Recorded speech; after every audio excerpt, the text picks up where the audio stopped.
Alrighty, welcome to another episode of Life and Whiskey. As always, I'm Jordan, and today we are going to explore Benchmark. Okay, so I removed the cap earlier. We're going to try the pour spout. We're going to find out if this is going to work for me or not. It fit in there a little goofy, and it isn't in all the way. So, new bar tools and everything. Yeah, we're going to explore that a little bit. Let me bring up my notes here. Um, okay, so I don't know if it's McAfee's, McAfee. I don't know how to pronounce it. Something like that. McAfee's, we'll say McAfee's. Benchmark, old number 8 brand, Kentucky straight bourbon whiskey. It's produced by Buffalo Trace, and like all Buffalo Trace products, it seems to have that very characteristic Buffalo Trace nose in there. Um, it's aged at least 3 years, and it is running at 40%, and so that would put this all into the budget categories. This is one that I wished I had gotten during my budget series. Because it's actually a really nice whiskey. There's a lot of jokes to be made, especially the guy Rex and Daniel on the Whiskey Tribe. They made the joke because on the branding it says the bourbon by which all others are measured, and which is kind of funny because if you'd seen that video at all, they mentioned in there that this used to be a luxury brand once upon a time. It is no longer, but nonetheless still very good in my opinion. It has a lot of good characteristics both in the nose and in the flavor profile for being such a cheap whiskey. I was able to pick this up for $10.49 here locally. Let's give it a pour, see how the pour spout does. Hey, look at that. Seems to be working pretty alright. Wow, way less spillage. We're going to be putting in one of those pretty much every time from now on, I think. Just because I don't really like spilling stuff. So the nose, it's kind of a middle of the road, low proof nose. There's no mistaking it. It is bourbon. It's corn dust and vanilla,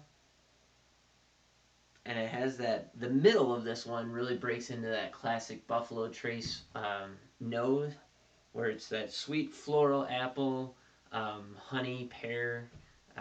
Those notes kind of hit in there intermittently. And then at the end, it moves pretty hard into brown sugar with just a touch of oak in there.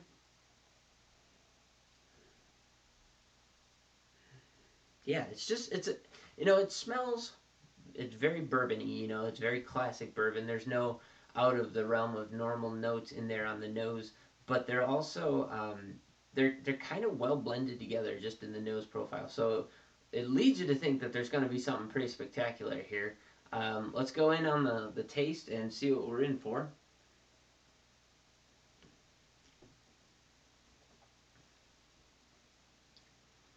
It comes off very Buffalo Trace-esque as well. It's a buttery, sweet, caramel forward flavor, and then the middle kind of flattens out a little bit, gets a little thin and watery in there. But it still has just the slightest amount of oily cling to it, even though it's a really light, thin flavor profile. And then at the back end of that, before you head into the finish, it transitions into that apple and honey, with just a little bit of vanilla in there as well. Going in for the finish.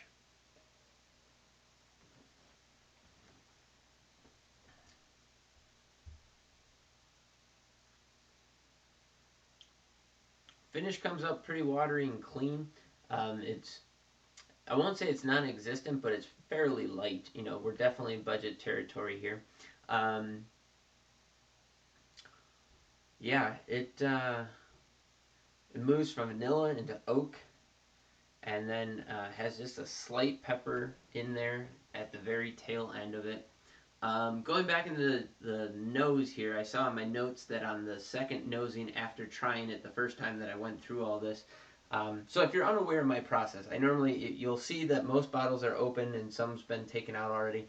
I will go through I'll watch and see other reviews online, see what other people have had to say with it, say about it, and then I will go through, run through my process of nosing, tasting, finishing, put down my notes, compare my notes to other people's notes, which is very interesting because number one, that shows just how different everybody's senses are, and number two, how different from bottle to bottle things can actually be.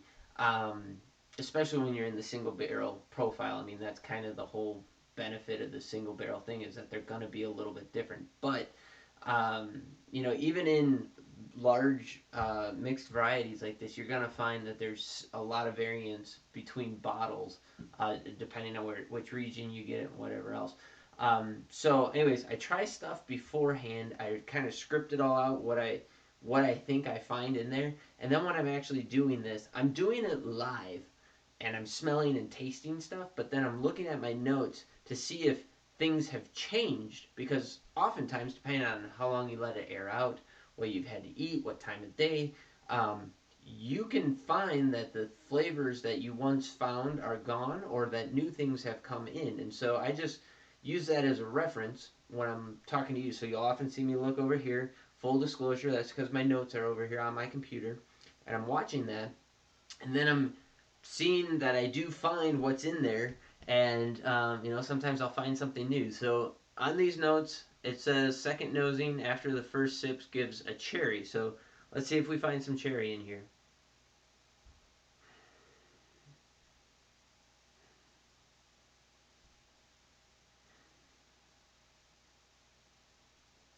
And this time around, I don't get cherry. I get the brown sugar note comes really, really forward now to me on this one. So on the second nosing on this one, brown sugar dominates this, and that's almost all I'm getting. It's hard to get past that. Just brown sugar and corn dust. That's all I'm getting out of this on the second nosing. So there you go. Perfect example. My notes say cherry. Today, it's not cherry. It's something completely different. So anyways, as always, like, subscribe, share, um, hit the notification bell, all that good stuff, if you would please. In the comments below, please list what you can find benchmark for in your area. The reason I didn't have this during the budget whiskey was I had to go to a different liquor store in town in order to find this. They didn't have it at the liquor store that I normally go to. But even still, $10.49, not a bad deal.